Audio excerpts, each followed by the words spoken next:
이 자리에 나와 예배한 우리 모든 성도님들이 하나님의 기회 주심의 은혜를 잘 받으셔서 기회가 여러분의 삶 가운데 승리의 열매로 나타나기를 주님의 이름으로 축원합니다. 아멘. 우리가 예수 믿고 난 이후에 늘 꽃길을 걷기를 원하는데 예수 믿고 난 이후에도 꽃길만 걷는 건 아니죠. 예수를 믿어도 여러 모양으로 어려움과 힘든 일들이 생길 때가 많이 있습니다. 새 출발의 은혜를 입었고 새 사람의 은혜를 입었음에도 불구하고 우리에게 위기가 있다는 거예요. 어려움이 있다는 거예요. 내가 하나님을 믿어서 새 사람이 되고 새 은혜를 입었으면 이제 좀 어려움이 없고 꽃길만 걸으면 좋겠는데, 레드카펫만 걸으면 좋겠는데 왜 저에게 자꾸 이런 위기와 어려움을 주십니까? 하는 마음으로 여러분 삶 가운데 불평이 생길 때도 있고 낭망하고 절망할 때가 많이 있습니다. 하지만 사람에게 어떤 사람이든 여러분이 부러워하는 세상적인 사람이든 누구든 이 세상을 사는 중에 위기와 어려움이 없는 사람은 단 한 사람도 없습니다. 예수를 아무리 잘 믿어도, 예수를 아무리 잘 믿는 아주 대단한 목사님이라고 하더라도 이 세상 사는 중에 어려움과 위기가 없는 사람은 단 한 사람도 없습니다. 그 위기가 다만 나에게 어떤 위기냐 하는 걸 여러분이 생각하셔야 되는데, 나에게 하나님의 테스트라면 그 테스트를 거치고 나면 그 위기였지만 통과하고 나면 하나님께서 나를 성장시키시고 나를 인정하셔서 더 큰 것을 맡기실 거니까 이 위기는 위기가 아니라 기회가 된다는 거죠. 그런 면에서 위기, 어려움 이런 부분들을 무조건 부정적으로 볼 것이 아니라 긍정적인 면에서도 위기와 어려움이 있을 수 있다 하는 면을 생각해야 되는데, 대부분의 사람들이 이런 위기와 어려움이 생기면 두려움이라는 걸 느낍니다. 사람을 보며 두려워하고 상황을 보고 두려워하는데 저 사람 어떡하냐, 저 상황 어떻게 해결하냐 하는 면에서 이 위기죠. 사람 앞에서 느끼는 위기, 상황 앞에서 느끼는 내가 할 수 없는 연약함 가운데 위기, 이런 위기와 어려움을 느낄 때 사람들이 다 두려워하는데, 여러분 이 두려움이라는 측면이 다 같은 게 아니에요. 같은 두려움이라고 하더라도 다른 두려움이 있다는 겁니다. 신자가 느끼는 두려움은 선한 두려움이어야 됩니다. 하나님 앞에서 느끼는 두려움, 하나님의 경외함 가운데, 하나님의 광대하심 가운데 느끼는 두려움은 선한 두려움이에요. 하나님을 두려워하면 두려워할수록 하나님을 위해 살고 하나님 앞에서 합당한 모습으로 살아가게 되니까 그 두려움은 위기이지만 기회가 될 수 있다는 거예요. 기회가 되면 하나님께서 나의 지경을 넓히시는 아주 선한 모습으로 이 두려움이 나타날 수가 있다는 겁니다. 하나님께 더 가까이 가는 기회, 하나님을 더 깊이 만나는 기회, 하나님의 뜻을 분별하는 기회, 하나님의 은혜와 능력을 체험하는 기회, 이런 기회가 돼서 내가 커 나간다면 그건 복이죠. 그런데 세상 사람들이 느끼는 두려움은 좀 달라요. 세상 사람들이 느끼는 두려움은 좀 부정적인 두려움인데, 인간의 두려움은 나에게 위기가 됩니다. 그 어떤 사람 앞에서, 상황 앞에서 내가 올무에 빠지고 함정에 빠져서 정말 두려워해야 될 대상이 아닌데, 두려워할 대상이 아니라 그들을 대적하며 그들을 이겨야 할 대상인데 거기에 넘어져 버리니까 이게 위기가 된다는 거예요. 기회냐 위기냐, 내가 지금 하나님 앞에서 느끼는 어려움이냐 아니면 세상 앞에서 느끼는 어려움이냐, 어떤 두려움이냐 하는 내용에 따라서 상당히 달라지는 것을 볼 수가 있는데, 오늘 말씀을 듣는 중에 여러분이 한번 자문해 보시면서, 저는 여러분이 세상 두려움은 이겨내시고 하나님 앞에서의 선한 두려움을 느끼는 중에 하나님의 신자로 더욱더 굳건해지고 견고해지는 은혜가 있기를 주님의 이름으로 축원합니다. 오늘 말씀 보시게 되면 이 말씀 가운데 그 내용들을 전달해 주고 있어요. 그 세상 앞에서, 사람 앞에서 느끼는 두려움이 있습니다.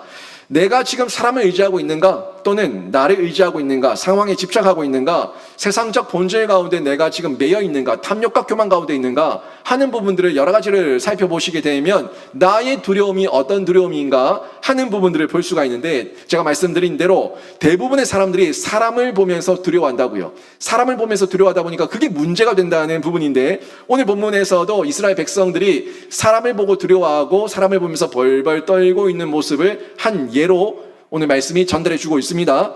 1절 말씀 보십시오. 1절 말씀 보시면, 암몬 사람 나하스가 올라와서 길르앗 야베스에 맞서 진침해 야베스 모르는 사람들이 나하스에게 이르되 우리와 언약하자, 그리하면 우리가 너를 섬기리라 하니. 아멘. 지금 보세요. 지금 11장입니다. 11장은 이미 10장까지 마무리된 내용을 통해서 확인하는 것은 왕이 있습니까 없습니까? 이스라엘 가운데 왕이 있어요.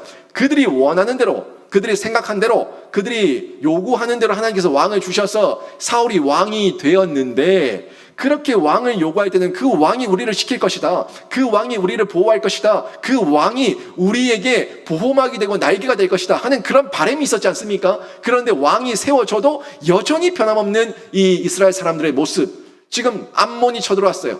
암몬이 쳐들어와서 그들에게 이 협박을 하고 공격을 하려고 하니까 거기에 주눅 들어가지고 금방 꼬랑지 내리고 벌벌 떨고 있는, 두려워 떨고 있는 길앗 야베스 사람들의 모습을 오늘 본문이 전달해 주고 있는데, 어때요? 지금 이 사람들이, 적이 암몬이 쳐들어왔으면 이스라엘 사람이면은 이 사람들과 싸워야겠다, 하나님께서 어떻게 말씀하시는지 물어야겠다, 하나님께서 이들과 싸우라고 말씀하시는지 아니면 어떻게 요구하시는지 하나님께 물어야겠다, 이런 어떤 영적인 반응이 있어야 되는데 영적인 반응 없어요? 반응 없고 그냥 대적만 보고 아이고 무서워, 그러면서 바로 뭐라고 얘기합니까? 우리와 언약하자, 그리하면 우리가 너희를 섬기리라. 우리와 언약하자, 우리가 너희를 섬길 테니까 우리와 화친 맺어줘, 우리와 언약해줘 라고 얘기를 하고 있다는 거예요. 여러분, 지금 노란 글씨가 다른 사람이 하는 말이 아니에요. 이스라엘의 민족 사람들이 그 대적이었던 암몬을 보고, 그 상황, 그 사람, 그 무리를 보고 무서워가지고 우리와 언약하자, 그리하면 우리가 너희를 섬기겠다, 이런 말을 하고 있다는 겁니다. 그러면 보세요, 여러분, 야베스 사람들 지금 두려워 떠는 이 모습이 하나님을 보고 두려워 떠는 모습입니까? 아니면 사람 보고 두려워 떠는 모습입니까? 100%죠. 사람 보고, 암몬 보고, 그 민족 보고, 그 무리 보고 두려워 떨고 있는 모습인데, 세상 사람들은 늘 나보다 더 큰 존재, 나보다 더 힘이 센 사람들이 보인다고 생각하면 그 앞에서 두려워 떤다는 겁니다. 그런데 이 암몬이 어떤 존재냐고요?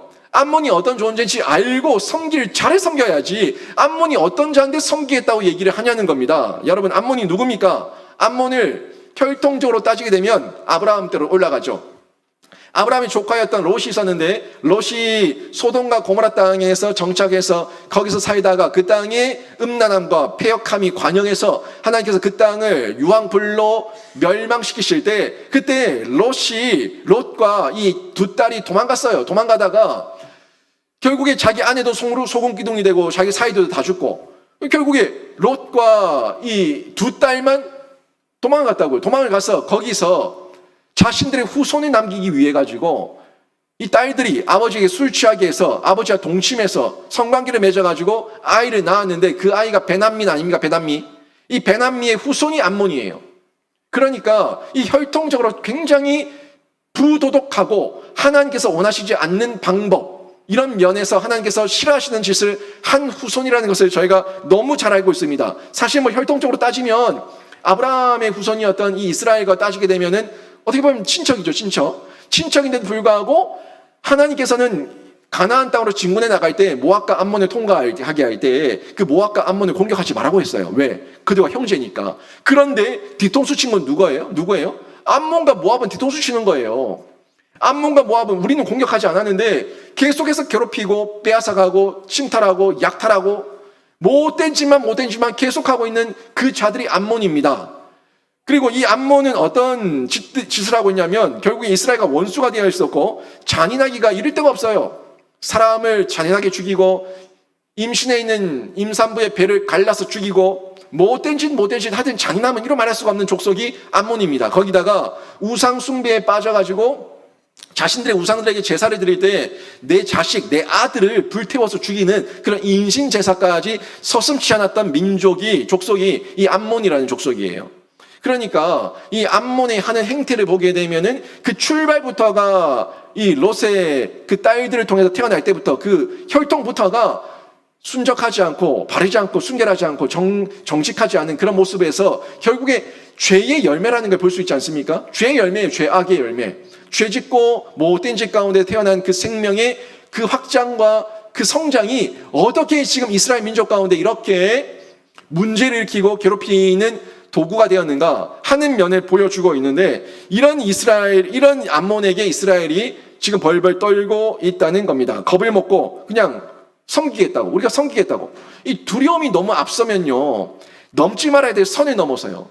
두려움이 앞서면 그 두려움을 이겨야 되는데 두려움이 너무 앞서면은 더 이상 하지 말아야 될 선을 뛰어넘어서 무모한 짓을 할 수가 있는데 이스라엘 민족이 그런 무모한 짓 가운데 두려움에 떨어서 행하고 있는 모습을 보여주고 있는 겁니다. 그런데 보세요. 이렇게 꼬랑지 딱 내리고 벌벌 떨면은 적들은 더 날뜁니다. 2절 보십시오.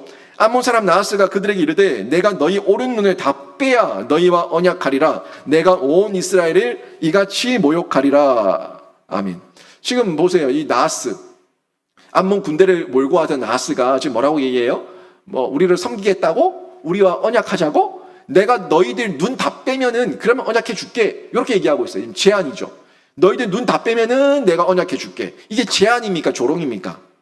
제안을 빙자한 조롱이죠. 얼마나 이스라엘 민족이 하찮게 여겨졌으면 너희들 눈 다 빼라. 그러면 내가 너희들과 언약해 줄게. 오른 눈 다 빼. 이런 얘기를 하고 있는 거예요. 그러면서 내가 온 이스라엘을 이같이 모욕하겠다라고 조롱하고 있는 겁니다. 이 나하스, 암몬 사람 나하스, 암몬 군대를 몰고 왔는데 이 나하스라는 사람의 이름의 뜻을 보게 되면 나하스의 뜻이 사탄이에요. 뱀이에요. 여러분, 사탄과 뱀은 우리가 언약해야 되고 섬겨야 될 존재입니까? 아니면 대적해서 박살 내야 될 존재입니까? 대적해서 박살을 내야 될 존재죠. 이겨야 될 존재예요. 이겨야 될 존재인데도 불구하고 이 사탄 뱀 나하스에게 지금 꼬랑지 내리고 언약하자고 섬기겠다고 얘기하고 있는 이런 모습 어떻습니까? 두려움이 크니까 결국에 지켜야 될 선을 넘어서게 되고 마음을 빼앗기고 타협하려고 하니까 도리어 조롱거리가 되고 그들의 먹잇감이 되는 이런 모습을 이스라엘을 그대로 보여주고 있는 것을 확인할 수가 있습니다. 여러분, 우리 삶 가운데 위기가 있을 수 있습니다. 이스라엘도 왕을 세우고 자기들이 원하는 대로 했지만 그 삶 가운데 하나님의 뜻이 아니고 하나님의 방법이 아니면 하나님께서 위기를 주실 때가 있는데 그 위기가 있을 때, 어려움이 있을 때 정말 하나님의 백성이라면 그때는요 하나님의 말씀이 들려야 되는 겁니다. 하나님의 말씀이 기억나야 되고 하나님께 물어야 되는 거예요. 위기가 오면 더 조급해지죠. 이 조급함이 있을 때 조급함대로 여러분 감정대로 쫓아가지 마시고 그럴 때일수록 큰 숨 쉬고 10번 세고 하나님 앞에서 더 기도하면서 하나님의 음성을 들어야 되는 거예요. 근데 보세요. 지금 이 사람들은 지금 하나님 앞에서 하나님이 없으니까 하나님 말씀이 들리지도 않습니다. 하나님 말씀대로 행동하지도 않습니다. 여러분, 하나님의 말씀이 들릴 때 그 사람이 택자고 하나님의 신자예요. 택함 받은 자는 어떻게든 들려야 됩니다. 어떤 방법으로든. 그런데 지금 길르앗 야베스 사람들은 지금 하나님의 소리가 들리지 않습니다. 하나님의 소리가 들리지 않고 그들 가운데 계속 두려워 떨고 있는 모습을 보여주고 있는데 이스라엘을 괴롭히는 암몬은 악한 자입니다. 악한 자이기 때문에 이런 자들은 말할 것도 없고요. 이런 자들은 우리가 대적해야 될 존재고 이런 자들을 대할 때에 나는 어떻게 할 것인가? 그래서 나는 어떻게 할 것인가 하는 부분에 대해 가지고 여러분이 깊이 고민하면서 하나님의 말씀을 듣고 결단이 필요하다는 겁니다. 여러분 순간순간 어려움이 있을 때 여러분 마음이 무너질 때 조급해하지 마시고 조금 정신 차리고 그래서 나는 신자인 나는 그리스도인인 나는 어떻게 할 것인가? 그래서 나는 어떻게 할 것인가? 하나님 앞에서 어떻게 할 것인가? 말씀 앞에서 어떻게 할 것인가? 하는 그 질문을 여러분 스스로가 던지시면서 여러분이 그 속에서 결단을 하셔야 되는데 여러분 이스라엘 민족처럼 이렇게 굴욕적으로 언약 맺자고 하면 안 돼요. 굴욕적으로 우리가 섬기겠다고 하면 안 됩니다. 이거는 우리들의 바른 모습이 아니에요.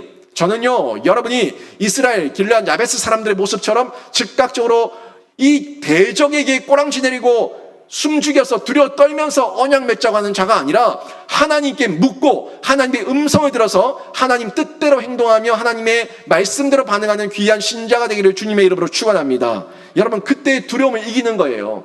여러분이 이때까지 경험하지 못했던 하나님의 놀라운 은혜와 체험과 승리의 맛을 그때 볼 수가 있는데 지금 길르앗 야베스 사람들 두려우니까 하나님이 안 보이죠? 안 들리죠? 하나님을 생각하지도 못하죠? 그러니까 두려워 떨고 그러니까 위기가 어려움이 되는 겁니다. 이 가운데서 저희가 극복해낼 수 있는 방법이 하나님을 두려워하는데 하나님을 경외하는데 집중해야 되는데 하나님을 경외한다는 것은 두려워한다는 거예요. 하나님을 경외합니다 하는 표현들을 여러분이 많이 써봤을 건데 경외에는 두 가지 의미가 있습니다. 하나는 사랑이라는 의미가 있고요. 하나님을 사랑합니다라는 의미가 하나님의 경외함 가운데 있어요. 또 하나님을 경외합니다 하는 것은 하나님을 두려워합니다라는 의미가 그 언어 속에 포함되어 있습니다. 단어 속에. 여러분, 부모가 자녀와의 관계를 맺을 때 자녀가 부모를 경외해야 돼요. 자녀가 부모를 두려워해야 돼요. 하지만 부모가 나를 사랑한다는 걸 느껴야 돼요. 그래서 자녀가 부모님이 이놈 했을 때 두려워하지만 그렇지만 부모는 나를 사랑한다는 걸 느껴야 된다는 거예요. 그게 경외함이에요. 진짜 바른 부모와 자녀와의 관계는 이런 경외함 가운데 사랑과 두려움으로 있어야 됩니다. 그래야지만 부모의 권위가 세워지고 가정의 질서가 세워지는 거예요. 부모가 하찮게 여겨지고 부모가 우습게 여겨지면은 부모가 두렵지 않습니다. 부모는 밥이지. 부모는 내 먹잇감이지. 내 마음대로 내 뜻대로 주무를 수 있는 내 장난감이에요, 부모가. 그러면 질서 세워지지 않습니다. 하나님을 그렇게 내 마음대로 내 뜻대로 주무를 수 있다고 생각하면 신자는 하나님을 두려워하지 않습니다. 하나님을 두려워해야 돼요. 하나님의 진노를 바라시고 하나님께서 심판과 경고의 메시지를 엄하게 내리실 때 이때 우리가 벌벌 떨 수 있을 만큼의 하나님 앞에서 두려움이 있어야 되고, 그렇지만 독생자 예수 그리스도까지 보내주시는 그 하나님의 사랑, 나를 구원하시기 위한 그 하나님의 구원 계획과 사랑이 있다는 것을 느낄 때에 경외함이라는 걸 느낄 수가 있는데, 이 경외함이 하나님을 향한 바른 두려움이고, 이 바른 두려움을 가지고 있을 때 내 상황 가운데 있는 위기를 기회로 바꿔서 여러분이 승리할 수가 있는 거예요. 어떻게 하면 이 위기가, 여러분 가운데 있는 위기가 기회가 될 수가 있겠습니까? 제가 세 가지를 전달하는데, 먼저 첫 번째는 여러분이 영적으로 민감한 가운데 영적 도움을 요청할 수 있어야 됩니다. 영적 도움을 요청할 수 있는 게 하나님을 경외한 사람들의 모습이고, 이 모습이 있을 때에 여러분이 위기를 기회로 바꿀 수가 있는 거예요. 3절 말씀 보십시오. 야베스 장로들이 그에게 이르되 우리에게 이레 동안 말미를 주어 우리가 이스라엘 온 지역에 전령을 보내게 하라. 만일 우리를 구원할 자가 없으면 내게 나아가리라 하니라. 아멘. 보세요. 지금 나하스가 너희들 오른쪽 눈 다 뽑아라. 그러면 너희들과 언약해 줄게 라고 얘기했을 때, 이 야베스 장로들이 우리에게 7일만 1회 동안의 기한을 좀 주세요. 그래서 우리가 우리 민족들에게, 우리 지파들에게 편지를 보내서, 전령을 보내서 우리 좀 도와달라고 얘기할 테니까, 그래서 도와줄 자가 있으면은 다행이고 도와줄 자가 없다면 당신들에게 나가서 내 눈 빼고 당신들 섬기겠습니다 라고 얘기하고 있는 거예요. 기가 차죠? 그런데요, 더 기가 찬 거는요, 나하스가 이걸 허용해요. 지금 포위된 상황입니다. 길앗 야베스가 포위된 상황인데 사람들이 내 나가서 전령들을 보내면 결국 지원군이 오는 거니까 이 나하스 입장에서는 안 좋은 거잖아요. 그럼 보내줘야 돼요, 안 보내줘야 돼요? 나하스가 안 보내줘야 돼요. 그런데 얼마나 이스라엘이 가지 않고 이스라엘이 우습게 여겨졌으면 보내봐라. 너희들 전령 보내봐라. 전령 보내봐서 도와줄 자가 있으면 한번 도와봐라. 이렇게 얘기하는 겁니다. 한마디로 이 암몬 보기에는 이스라엘 지파, 이스라엘 민족이 너무너무 하찮고 아무런 보잘것없는 민족, 오합지졸 이렇게 보이니까 이런 반응을 보이고 있는데, 보세요. 야베스 장로들 그래도 이런 상황 가운데 이런 조롱을 당하는 중에도 그래도 우리를 도와줄 자는 믿음의 공동체밖에 없다.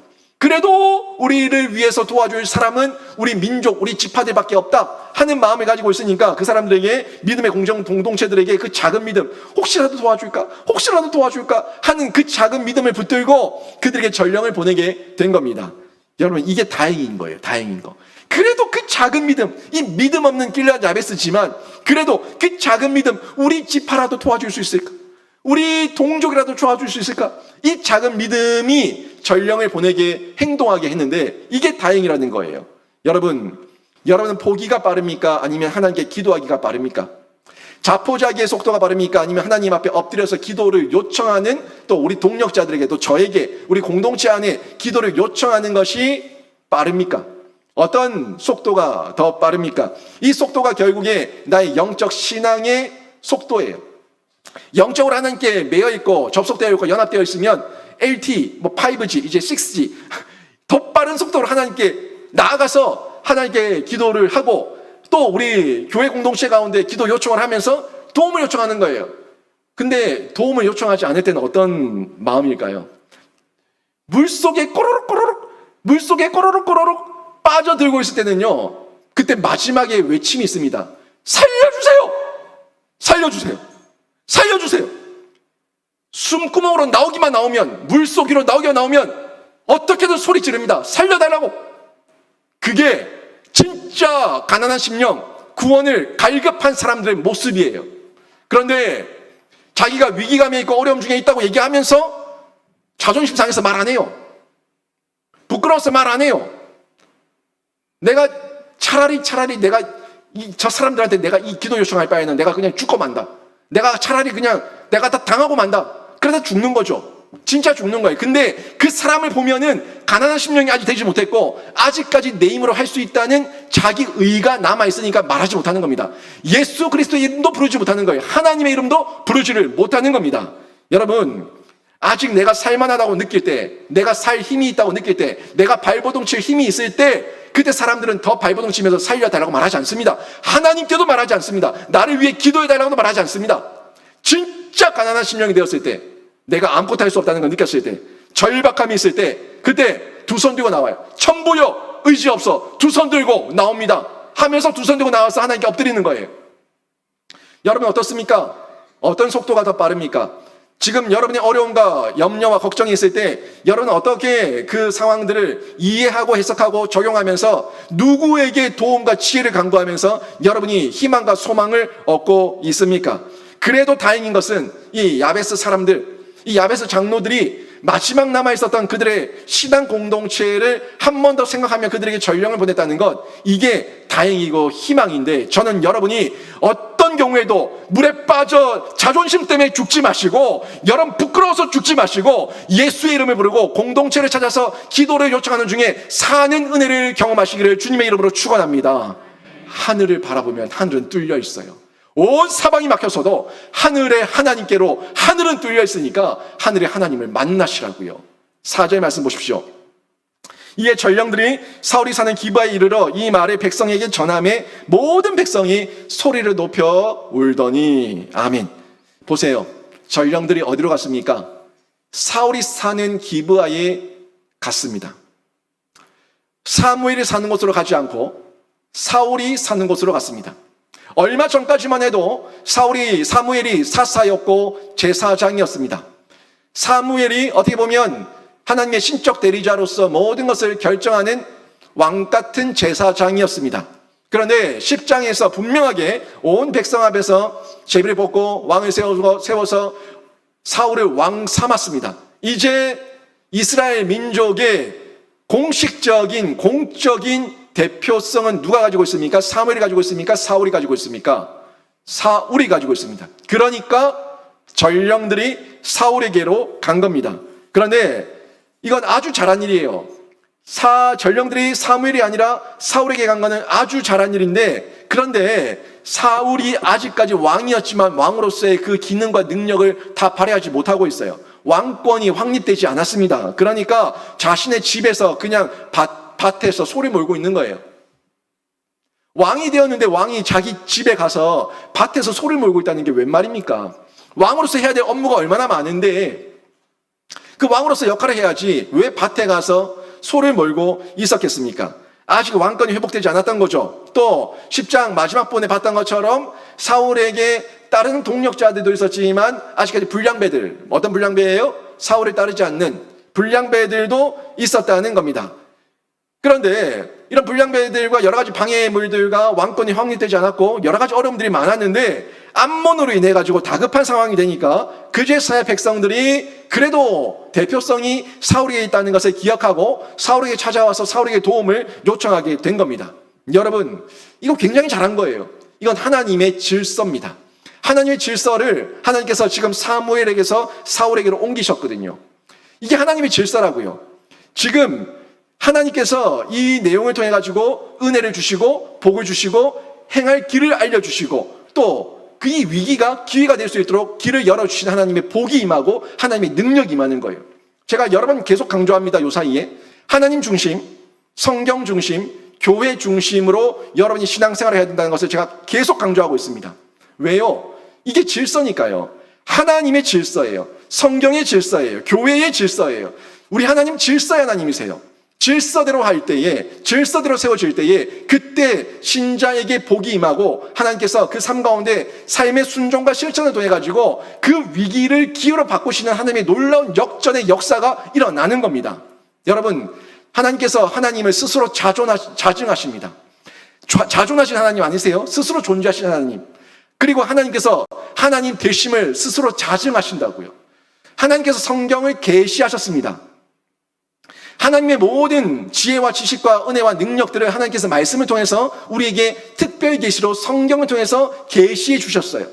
또 하나님께서 교회를 친히 세우셨습니다. 그러니까 하나님 성경 교회는요, 하나님이에요. 하나님의 본체고 하나님의 거룩함이고 하나님의 그 사역과 역사가 어떻게 펼쳐지는가를 보여주는 그 근거가 세 축이 하나님 중심, 성경 중심, 교회 중심이라는 겁니다. 이런 게 중요한 질서예요. 이 질서를 넘어나서 하나님을 제외하고 얘기한다?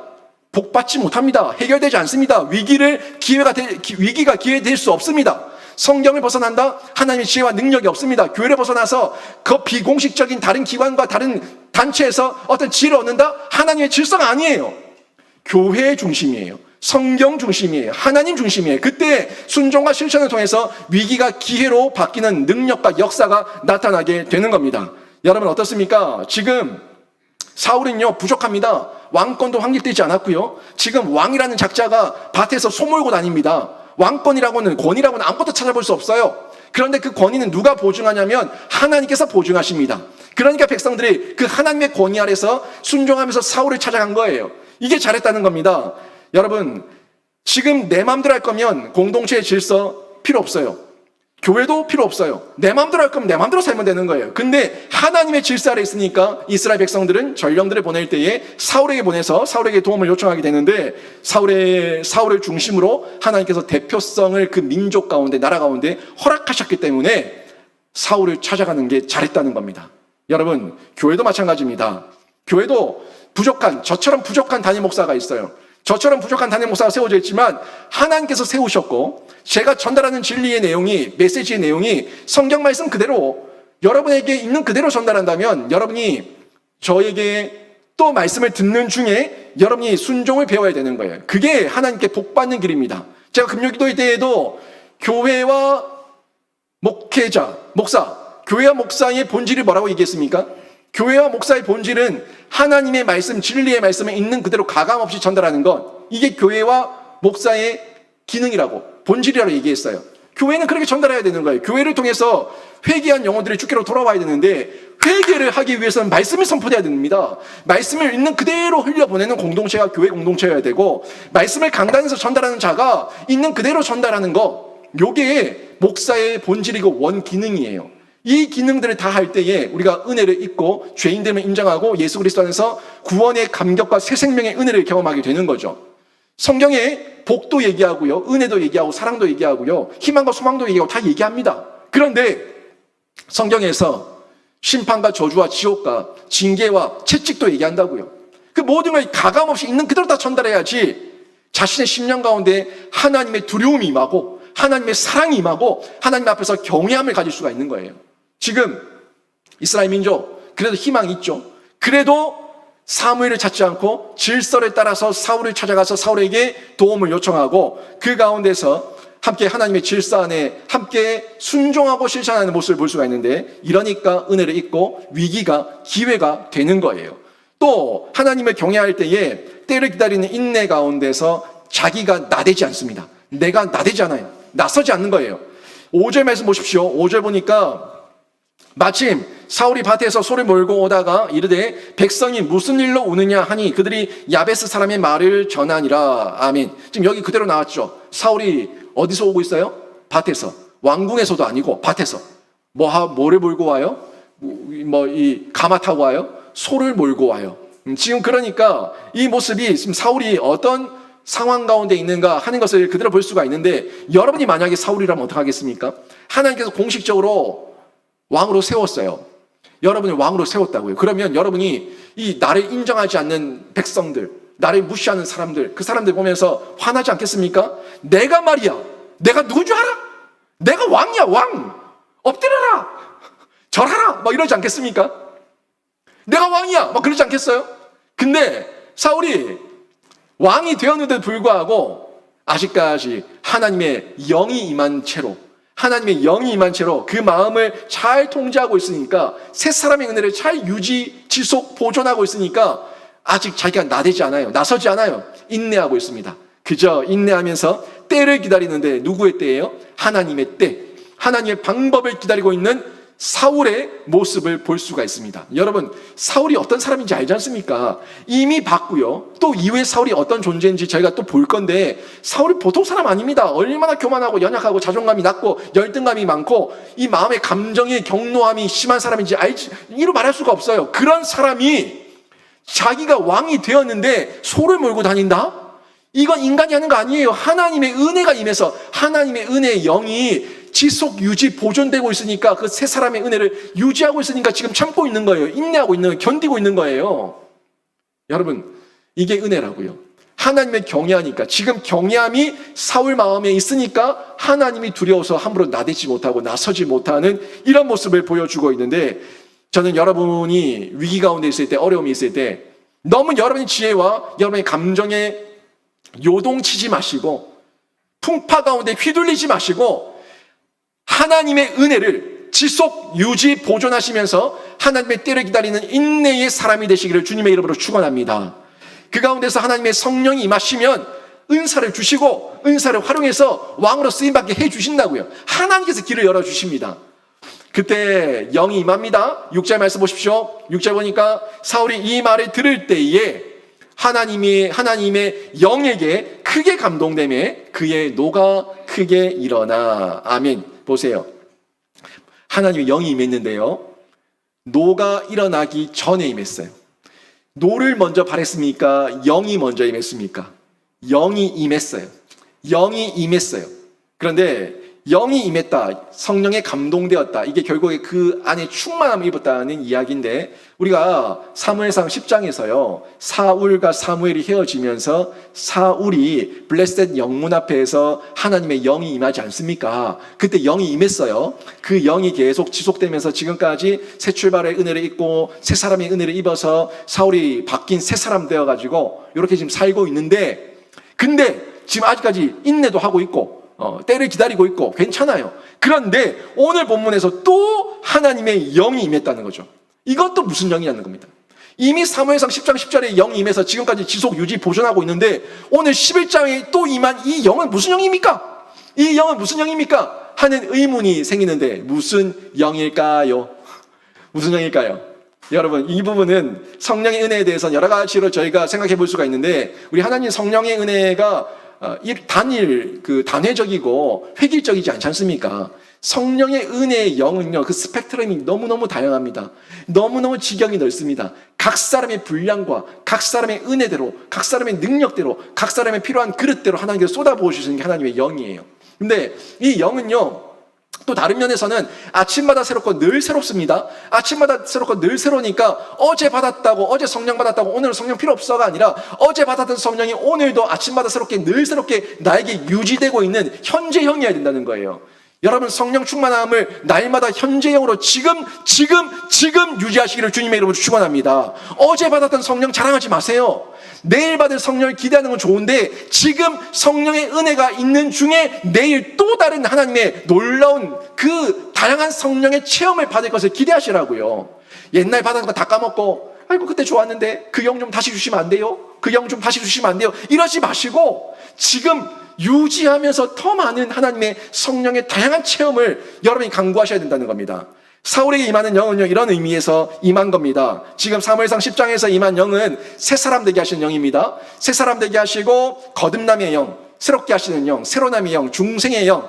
그러니까 새 사람 되었다고, 새 마음이 임하고 새 사람이 되었다고 10장에서 말씀하지 않았습니까? 그 영은 거듭남의 영이에요. 거듭남의 영. 여러분 이미 거듭남의 영 다 받았습니다. 그 거듭남의 영을 늘 반복적 회심을 통해 가지고 지속 유지 보존하셔야 되는데, 그 영은 여러분이 간구하고 추구하고 하나님께 엎드리면 언제든지 아침마다 새롭게 부어주신 하나님의 영인데, 이 영 외에 지금 11장에서 임하는 영은 어떤 영이냐 하면 하나님의 능력의 영이에요. 왕으로서, 지금까지 왕으로서 지금 일을 못했죠. 소 몰고 다니고 있는데 무슨 왕입니까? 소 몰고 다니는데 이제 나가서 싸워야 되지 않습니까? 담력도 있어야 되고, 담대함도 있어야 되고, 용기도 있어야 되고, 용맹함도 있어야 되고, 이런 지혜가 있어야 되는데, 그때 그 왕으로서의 사명을 감당할 수 있는 하나님의 능력과 은사의 영이 지금 11장에서 임하는 거예요. 근데 문제는 다 좋아요. 어떤 영이든 이런저런 모습으로 영이 임하는 건 다 좋은데, 신자가 이런 거듭남의 영과 능력과 은사의 영을 받을 때에 교만해야 됩니까? 겸손해야 됩니까? 겸손해야 돼요. 여러분 겸손하십니까? 겸손해야 돼요.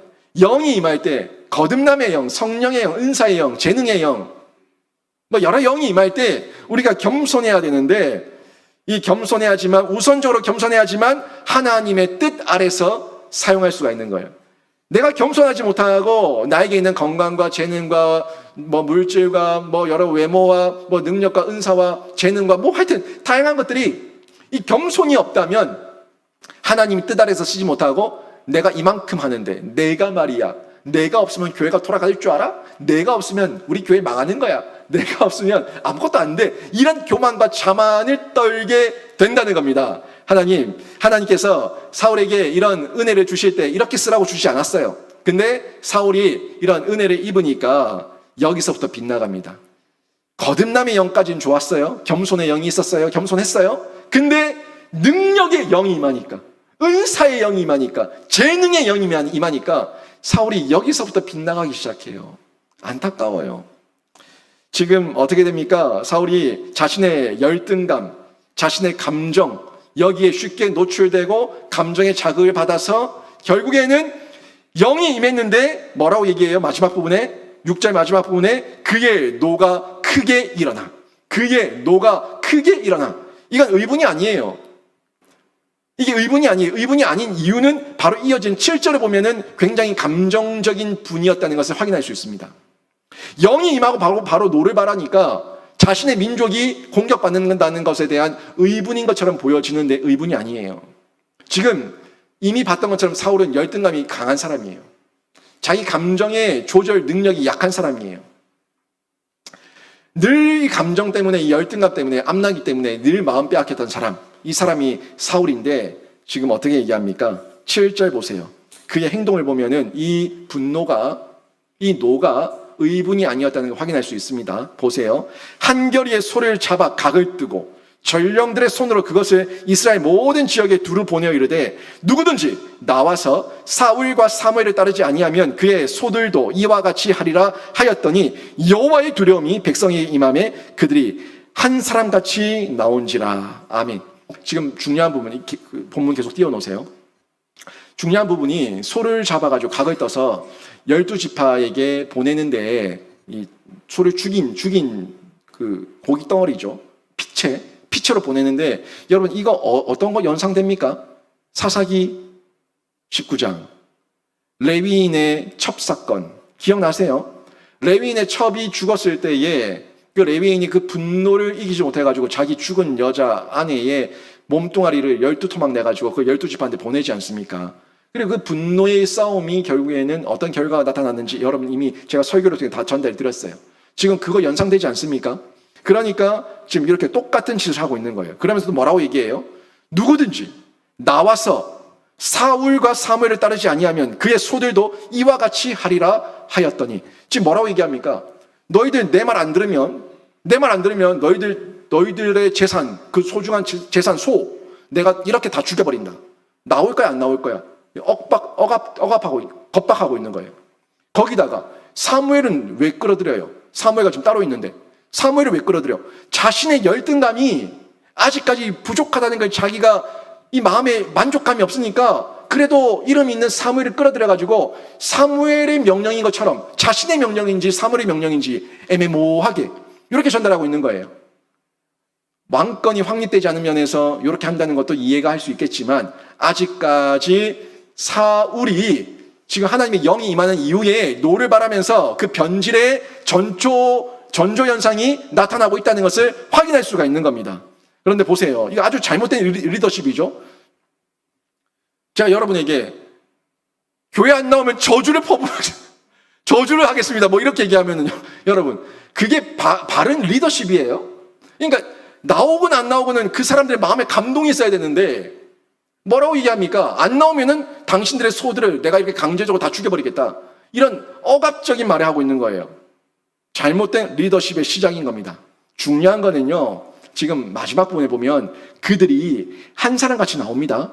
아무튼 이렇게 막 얘기를 했는데 이스라엘 백성들이 한 사람같이 다 모였어요. 그러니까 33만 명이 한 사람같이 아주 일사불란하게 모여가지고 움직이고 있다는 거예요. 근데 그 움직임이 사울이 두려워서 나온 게 아니라 어떤 두려움 때문에 나왔는지 보라고요. 뭐라고 나옵니까? 여호와의 두려움이 임하니까 이 사람들이 한 마음이 되었고 이 사람들이 다 나와서 말씀 앞에 순종하며 반응했다는 것을 얘기하고 있어요. 자, 다시. 그러면 지금 이 이스라엘 민족이 33만 명이 모이는데 이 33만 명이 사울 때문에 나왔습니까? 하나님 때문에 나왔습니까? 하나님 때문에 나왔어요. 사울이 말했던 사울의 말은 두려움이 되지 않았습니다. 왜? 인간의 말이니까. 진짜 사람을 두렵게 만드는 것은 인간의 말이 아니라 하나님이에요.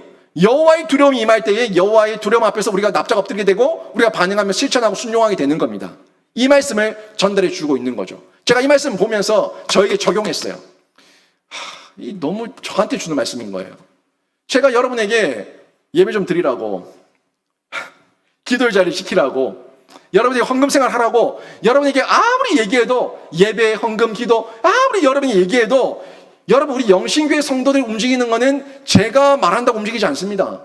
제가 말한다고 안 움직여요. 제가 여러분을 겁박하고 여러분에게 소리 지른다고 여러분이 움직일 것 같아요. 절대 안 움직입니다. 그런데 진짜 여러분을 움직이게 하는 것은 여호와의 두려움이 임해야 되는 거예요. 제가 전달하는 하나님의 말씀, 제가 가감없이 전달한 하나님의 말씀 여러분에게 임했을 때에 여러분에게 하나님의 두려움, 하나님의 영이 임할 때에 여러분이 삶의 변화가 일어나고 여러분 삶의 놀라운 위기가 기회로 바뀌는 역전이 일어나게 되는 거예요. 근데 사람이 참 그렇지 않거든요.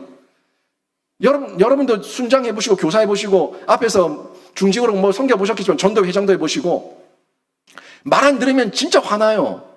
속상해요. 사람을 무시하나? 내 말이 말 같지 않나?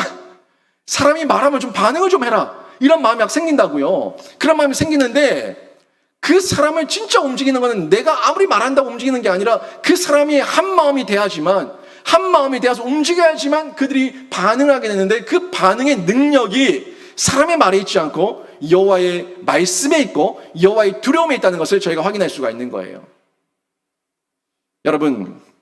여러분이 삶을 살아가시면서 행동하실 때 우리 교회를 섬기시고 가정을 일궈 나가시고 여러분 일터에서 각자의 자리를 살아내실 때 여러분이 움직이는 어떤 힘이 사람의 두려움이 아니라 여호와 하나님의 두려움, 하나님의 말씀이 되기를 주님의 이름으로 축원합니다. 이 말씀이 있을 때 우리가 변화가 되는 거예요. 8절에서 11절까지 쭉 보시게 되면은 이 사울이 이렇게 하나님의 영에 감동되어서 사람들에게 말하고 사람들이 모여들어서 여호와의 두려움이 인해서 한마음 되어서 그들이 함께 모여서 전쟁에 임하게 됩니다. 33만 명의 군대가 모이는 거예요. 이스라엘 지파 11지파 30만 명, 유다 지파 3만 명, 33만 명이 모여서 암몬과 전쟁을 하게 되는데 하나님의 영이 임하고 확신이 임하니까 사울이 그 야베스 길라 사람들에게 뭐라고 얘기하냐면 구원의 은혜를 선언합니다. 구원을 선언합니다. 8절, 9절 말씀, 9절 중간 부분 보십시오. 내일 해가 더울 때에 너희가 구원을 받으리라. 내일 해가 더울 때에 너희가 구원을 받으리라. 아멘. 그러니까 하나님의 말씀에 확신이 임하면 아직 싸우지 않았어요. 싸워서 이겨질지 몰라요. 그런데도 불구하고 확신 있게 선언해버린다고요. 여러분, 저와 여러분에게 이미 하나님의 말씀이 주어졌습니다. 여러분이 하나님을 사랑하고 사모하는 마음으로 이 자리에 모였고 예배드리고 있습니다. 이 예배를 하나님께서 받으시는 중에 여러분이 이미 이겼고 앞으로도 여러분 삶 가운데 신앙의 여정 가운데 이기게 하실 줄로 믿습니다. 이게 확신이에요. 이미 이겼고 지금도 이겨서 이 자리에 앉아있고 이 자리에 앉아있는 중에 앞으로 더욱더 하나님을 연합 접속하면서 하나님을 믿는 중에 계속해서 하나님 안에서 구원의 은혜가 구원의 능력이 나타날 줄 믿습니다. 이미 이겼고 앞으로도 이길 줄 믿습니다 하는 이 믿음대로 행동하고 믿음대로 걸어가고 믿음대로 선언하고 선포하고 믿음대로 기도하는 거예요. 그 믿음이 성경 말씀 하나님 말씀에 근거하고 있다면 여러분이 진실함으로 하나님을 신뢰함으로 받으시고 취하셔서 나가시면은 이런 능력과 역사가 일어나게 되는 겁니다. 그때 나가면 새 출발의 발판이 만들어지는 거죠. 승리의 계가를 부르게 되는 거죠. 이긴 거예요. 12절 13절 보십시오. 이제 사울이 왕으로서 정말 새 출발의 발판을 이번 암몬과의 전쟁을 통해서 확실하게 만들게 됩니다. 12절 13절입니다. 백성이 사무엘에게 이르되 사울이 어찌 우리를 다스리겠느냐 한 자가 누구니까 그들을 끌어내소서 우리가 죽이겠나이다. 사울이 이르되 이 날에는 사람을 죽이지 못하리니 여호와께서 오늘 이스라엘 중에 구원을 베푸셨음이니라. 아멘. 지금 암몬과의 전쟁에서 싸워서 이기고 나니까 이 백성들이 또 교만해졌어요. 교만해져서 사무엘을 찾아가서 사무엘에게 당신이 기름 부었을 때 사울이 어떻게 우리를 다스리겠느냐라고 얘기했던 그 불량배들 다 어디 있습니까? 우리가 그들을 끌어내서 죽이겠습니다 라고 얘기를 해요. 근데 왜 사무엘인데 왜 찾아가요? 사무엘은 지금 뒷전으로 넘어갔는데 전쟁도 사무엘의 소관이 아니고 사람을 죽이는 것도 사무엘의 소관이 아니에요. 근데 사무엘을 찾아가서 괜히 사무엘한테 윽박지르는 겁니다. 그러니까 사무엘이 가만히 있어요. 사무엘이 가만히 있고 여기에 대해 가지고 사울이 대신해서 대답합니다. 뭐라고 얘기합니까? 이르되 이 날에는 사람을 죽이지 못하리니 결국 이 날에는 사람을 죽일 수 없다. 여호와께서 우리에게 구원을 베푸셨기 때문에 사람 죽이지 마라 라고 얘기하고 있는 겁니다. 지금 이 상황은 백성들이 어디서 교만해진 거예요? 지금 이 전쟁이 사울 때문에 이겼다고 생각한 겁니까? 아니면 하나님 때문에 이겼다고 생각한 겁니까? 예. 사울 때문에 이겼다고 생각하니까 사울의 무시한 자들 끌어내소서 그들을 죽이겠습니다 라고 얘기하고 있는 거예요. 분명히 여호와의 두려움이 임해서 그들이 한마음 되어서 움직였고 여호와의 영이 임해서 그들에게 승리가 주어졌음에도 불구하고 꼭 이기고 나면은 꼭 화장실 나오고 나면은 사람 마음 바뀌는 것처럼 이스라엘 민족이 또 눈에 보이는 사울에게 폼박 빠져가지고 사울이 이겼다, 사울이 대단하다, 사울이 전쟁이 능하다, 사울이 용맹하다 막 이러면서 사울을 치켜 세우는 거예요. 그러면서 포용력은 없어지고 사울의 반대했었던 불량배들 다 끄집어내 다 죽여버릴 거야 라고 얘기하고 있는 거예요.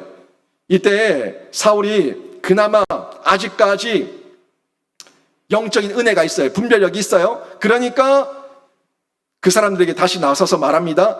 여호와께서 오늘 이스라엘 중에 구원을 베푸셨음이니라. 아멘. 내가 한 게 아니다. 여호와께서 구원을 베푸셨다. 여호와께서 구원을 베푸셨다 라고 전달하고 있는 거예요. 이게 바른 신앙과 영적 분별력을 가지고 있을 때 가질 수 있는 포용력입니다. 여러분, 사람을 품는 포용력, 공동체를 품는 포용력, 섬길 수 있는 포용력, 이 포용력은요 내 그릇이에요. 내 그릇이에요. 바른 신앙을 가지고 있을 때, 바른 영적 분별력을 가지고 있을 때 하나님의 포용력이 나에게 임합니다. 하나님 아버지의 마음이 임하니까 내가 포용해주고 품어줄 수가 있는 거예요. 지금 아직까지는 사울이 깨어 있어요. 그래서 내가 한 거 아니다. 여호와께서 하신 것이다 라고 전달해 주고 있는데 이게 하나님께서 함께 하시는 중에 나타나는 새 출발의 열매예요. 전 여러분이 이런 열매 맺는 귀한 삶이 되기를 바랍니다.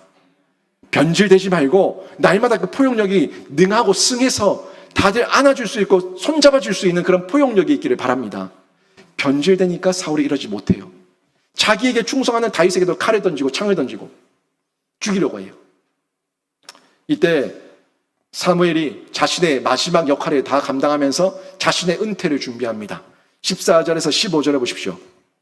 사무엘이 백성에게 이르되 오라 우리가 길갈로 가서 나라를 새롭게 하자. 모든 백성이 길갈로 가서 거기서 여호와 앞에서 사울을 왕으로 삼고 길갈에서 여호와 앞에 화목제를 드리고 사울과 이스라엘 모든 사람이 거기서 크게 기뻐하니라. 아멘. 사무엘이 지금 어디로 가자고 얘기합니까?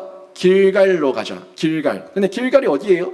길갈은 요단강 건너서 맨 처음으로 하나님 앞에서 가나안 땅을 밟았던 땅이 길갈입니다. 길갈에서 그들이 언약을 맺었어요. 할례 언약. 그들이 할례를 행하죠. 여리고성 바로 앞에서. 할례를 행했던 할례 언약이 길갈에서 나옵니다. 그리고 길갈에 뭐가 있어요? 요단강을 건널 때 12지파 자신의 지파의 숫자대로 그 돌을 취해가지고 그 길갈에 돌을 쌓지 않습니까? 그 기념비를 쌓았어요. 하나님께서 여기까지 우리를 도우셨다고. 그 기념비를 쌓았던 곳이 길갈인데 지금 그 기념비가 있는 그곳을 다시 사무엘이 추천하면서 모여라. 여기서 우리가 나라를 새롭게 하자. 이 나라를 하나님 나라로 새롭게 하고 이 사울을 이제 왕으로 완전히 너희가 인정하고 이제 나라를 새롭게 바로 세워나가자 하는 도전을 하고 있는 겁니다. 그동안 사울에게 기름 붓고 왕 세우고 난 이후에 뒤로 물러났던 사무엘이 지금 다시 등장해서 영적 도전을 하고 있는 거죠. 뒤로 물러났던 사무엘, 다시 앞으로 나와서 마지막 영적 도전, 그리고 자신의 은퇴를 준비. 굉장히 아름다운 영적 지도자 아닙니까? 자신의 떠날 때를 아는 사람, 자신의 떠날 때 부끄럽지 않게 뒷모습이 아름답게 떠나는 이 모습, 이 정말 영적 지도자의 모습인데, 사무엘이 사울의 왕세고 난 이후에 자신은 나서지 않습니다. 정말 필요한 부분에서 자신의 영적 도전을 하고 그들을 위해 기도해주고 자신은 은퇴를 준비하며 마지막으로 떠나는데, 12장이 그 은퇴식에서 사무엘이 남긴 고별사예요. 고별사. 그 내용이 나온다는 거예요. 그런데 반면에 11장에서 이 사울은 어떻습니까? 사울은 그 자신을 왕으로 세워가지고 하나님께서 직무를 시작하게 하시는 너무 큰 기회, 너무 큰 기회의 은혜를 입었음에도 불구하고 11장부터 변질의 조짐 증상을 보이고 있지 않습니까? 실제 사무엘상 11장은요, 사울에게 있어서 최고였어요. 영적인 최고의 경지였어요. 왕이 되고 처음 업무를 진행하는 그때가 사울에게는 영적으로 최고였다고. 그 뒤로는 계속 변질, 계속 타락, 계속 추락이 점점 더 변질되고 추락해가는 사울의 모습을 볼 수가 있습니다. 근데 사무엘은 그 자신의 은퇴하는 그 자리가 점점 올라가서 최고봉에서 최고의 자리에서 하나님께 인정받으면서 백성들에게 아름답게 그 길을 떠납니다. 박수칠 때 떠난 거죠. 근데 사울은 박수친 그 자리에서 더 올라가지 못하고 박수친 그 자리에서 변질해서 꼬라박는 거예요. 사무엘상 말씀 보세요. 11장 이후로 사울이 어떻게 변질되는지. 여러분, 하나님의 영에 매일같이 접속되어 있는 신자가 되어야 됩니다. 저희는 사울을 보면서 느껴야 돼요. 하나님의 영에 붙들렸을 때 처음 못난 사울도 쓰임받을 수 있는데, 우리가 사울처럼 변질되지 말고 하나님의 영에 매일같이 접속되어 있어야지만 이 시대의 다윗처럼, 이 시대의 사무엘처럼 쓰임받을 수 있구나 하는 것을 점검하셔야 되는데, 사울은 이걸 못한 거예요. 자신이 죄인이라는 것을 인정하지 못하고 자각하지 못하고 겸손 훈련을 통과하지 못하니까 결국 변질되고 끊어질 수밖에 없었던 겁니다. 여러분 어떻습니까? 하나님께서 기회 주시지 않은 게 아닙니다. 기회 주심의 은혜를 이미 주셨어요. 넘치게 주셨어요. 풍성하게 주셨어요. 깨달을 수 있도록 주셨어요. 그러면 여러분이 그 가운데 하나님의 뜻을 분별하면서 겸손하게 선택하고 결단하셔야 되는 겁니다. 현재 여러분의 모습은 어떻습니까? 사람과 상황을 보면서 두려워 떨고 있습니까? 아니면 진정한 두려움의 대상인 하나님을 보면서 두려워하며 경외하고 계십니까? 점검해 보시기를 바랍니다. 그리고 이 두려움을 이기게 하는 기회 주셨을 때 여러분은 더욱 하나님을 붙들면서 더욱 하나님께 뛰어들고 더욱 민감하게 반응하면서 더욱 하나님의 사람으로 쓰임받고 있습니까? 아니면 사울처럼, 이스라엘 백성들처럼 금방 변질되고 교만한 가운데 있습니까? 내가 최고라고 교만하고 자만한데 빠져있지 않은지 여러분이 성경과 성령을 통해서 분별하시면서 여러분이 나아가셔야 되는데, 기회 주심의 은혜 오늘도 여러분에게 주어졌고 앞으로도 주어질 것인데 매번 확인하세요. 매번 점검하시면서 여러분 모두가 하나님 앞에 온전히 쓰임받고 하나님의 영광 드러내면서 모든 것 하나님께서 하셨습니다 하는 이 신앙의 고백을 통해서 더 높임받고 쓰임받는 귀한 신자가 되시기를 주님의 이름으로 축원합니다. 오늘 말씀 정리하면, 사람을 두려워하지 마세요. 상황 두려워하지 마세요. 세상 두려워하지 마세요. 그건 두려움의 대상이 아니라 우리가 이겨야 될 대상이에요. 극복해야 될 대상이에요.